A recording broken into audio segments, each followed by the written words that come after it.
この動画は過去動画の再放送です。途中紹介されている別動画は、現在アップされていないものもあり、リンク切れしている場合がありますが、ゆっくり再アップしていきますのでお待ちくださいね。それではご覧ください。少しの加工だけで、この絵がこうなっちゃいます。こんにちは、斉藤直樹です。今回はですね、お手軽加工でイラストをかっこよくする技5選ということで、皆さん絵を描くときにどうしても、キャラクターを描くところまでは迷わずすんなり描けるんだけど、その後どうやって作品っぽく見せるのかが悩んじゃうんだよね。なんていう人多いと思うんです。そんな方に朗報です。今日僕が皆さんにお伝えする解決策。これはですね、一言で言うと、ある意味チート武器。もうね、超強力です。今回のこの動画を見ていただければ、どうやったら絵をかっこよく、見栄えよく見せるのかわからない。迷っちゃう。そんなお悩みを一気に解決して、これさえ使っておけば、とりあえず見栄えよく仕上げることができちゃうぜ。この技術を使って描きまくってやるぜ。ヒャッ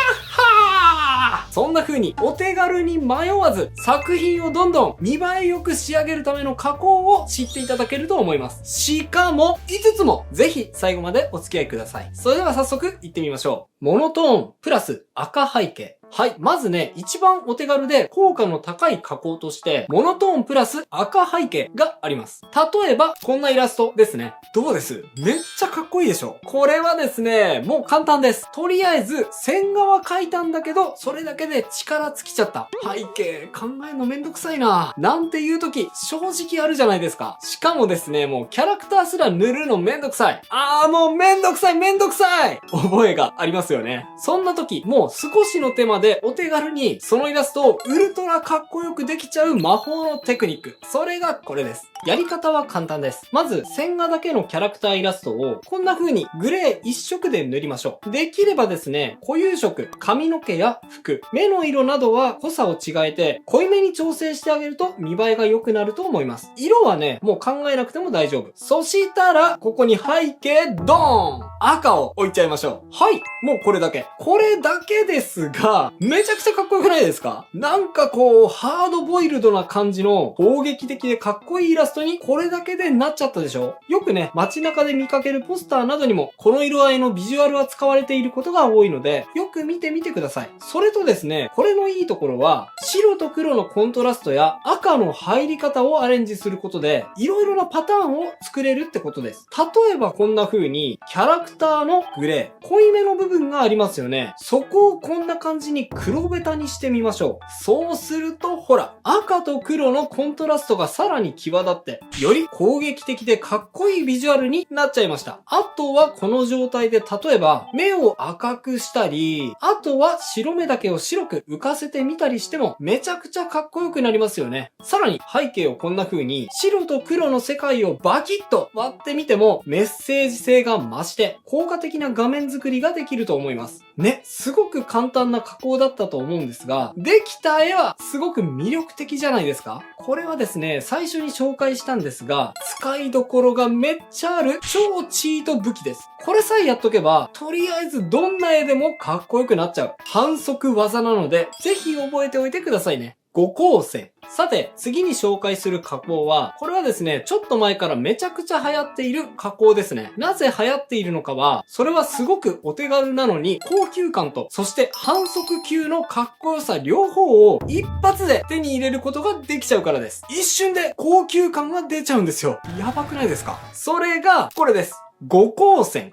五光線っていうのは僕が勝手に呼んでいるだけで、もしかしたら他の呼び名もあるかもしれないんですが、ほら、なんかこの線、よく見るとキャラクターに五光が指しているように見えるでしょ？だから、五光線と呼んでいます。作り方は簡単です。まずは、一本の線を描きましょう。そしたら、その線をコピペして、回転します。角度はお好みでもいいですが、今回は4度ぐらいを設定します。そしたら、今作った2本の線をコピペして、今度は8度で回転。同じくまたすべての線をコピペして、次は16度で回転。で、さらにコピペして回転。次は32度。で、また次が64度で回転ですね。って感じで、どんどん繰繰り返していくと、はい、集中線が書けましたよね。書けた集中線は一旦レイヤーを統合しちゃいましょう。そしたら円形選択ツールで今書いた集中線の中心部分を選択します。そしたら選択範囲を反転。で、その後に今書いた集中線のレイヤーを選択した状態で、レイヤーマスクを追加すると、はい、集中線の中心部分を太陽のような感じでくり抜いた5光線が完成しました。これをキャラクターの後ろに配置してみましょう。すると、ほら、今の一瞬の加工だけでキャラクターがとても高貴な存在に見えるような高級感のあるビジュアルができちゃいました。下の線が切れちゃっている場合にはもう少し大きな画面で線を作成するか、もしくはこんな感じで下に向かってグラデーションをかけて線を白に馴染ませても良いかと思います。太さがちょっと足りないななんていう時には5光線全体をコピペして少しだけ回転させてあげると、より太いインパクトのある線にできると思います。で、さらにこの5光線は応用可能なところもいいところで、例えば単純に背景の白を反転させて黒にしてみましょう。すると、ほら、これだけでも雰囲気がガラッと変わった引き締まった印象にすることができますし、さらにこんな風に線自体に色をつけていけば、より細やかなニュアンスを絵に追加することもできちゃいますよね。線を金色にして、より高級感のある仕上がりにしてみても面白いと思います。ね、めちゃくちゃ使えるでしょこれ。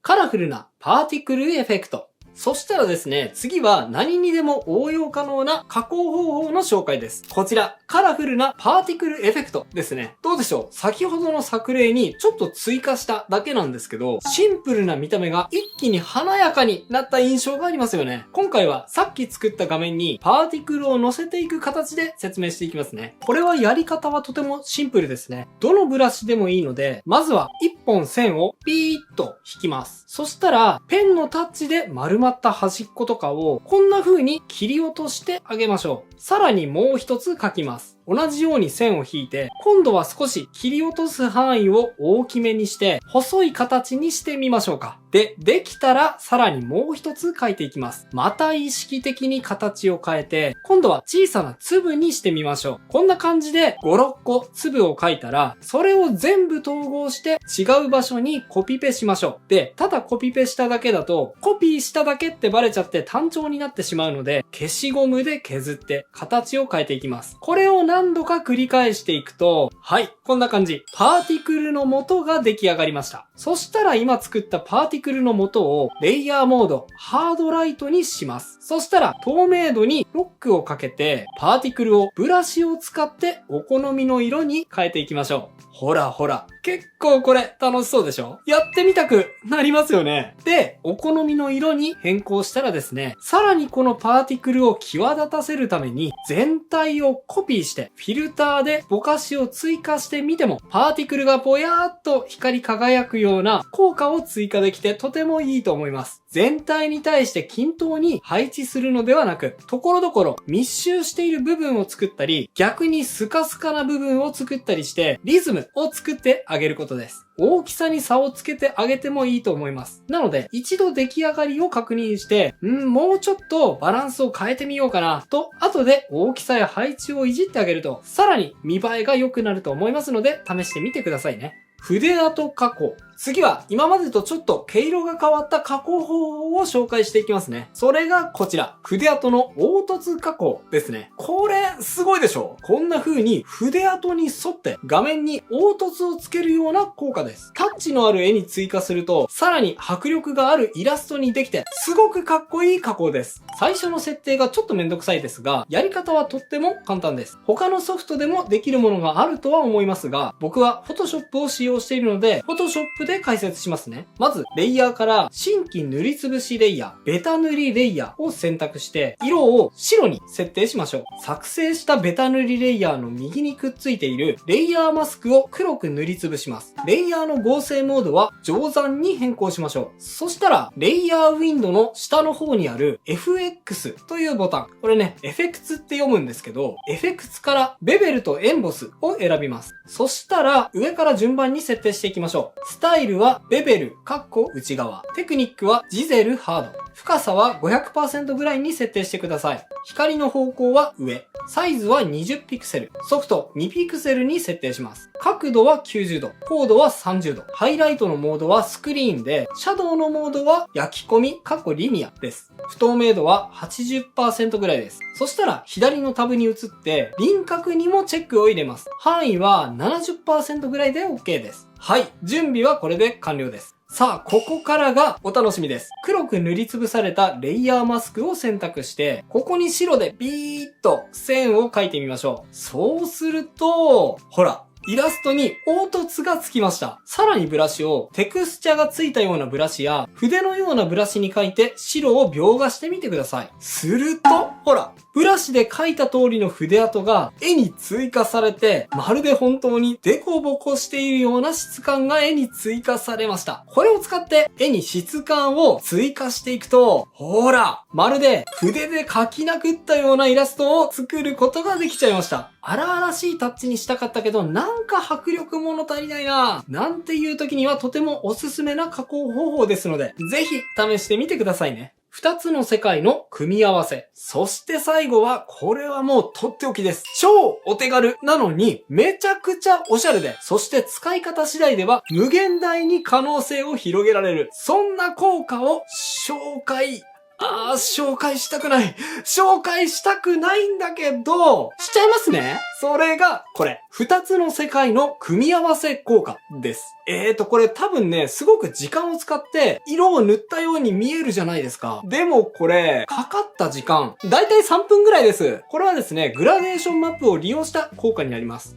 グラデーションマップがわからないという人がいたら、この動画を見終わった後で、こちらの動画、伝授おしゃれな色1分で塗り終わる方法をご覧ください。動画の最後にリンクを貼っておきますので、そちらから確認できます。やり方は簡単。まずは白黒でいいので画像を用意します。そしたらこの画像を1回コピーしましょう。そしてレイヤーグループにしておきます。次にこのレイヤーの上にレイヤーウィンドウの下のボタンからこのボタンを押してグラデーションマップを追加してお好みの色を選択します。そしたらレイヤーグループにレイヤーマスクを追加して一旦黒で塗りつぶし、このレイヤーグループ自体を非表示にしておきますね。そしたらもう一個の画像の方もレイヤーグループ化して同じくグラデーションマップを追加して今度は違う色にしてみましょう。できるだけさっきと違った雰囲気のグラデーションマップを選択すると効果がわかりやすくなると思います。さて、準備が整いました。そしたらさっき非表示にした上のレイヤーグループのレイヤーマスクを選択した状態で白で描画してみましょう。そうすると、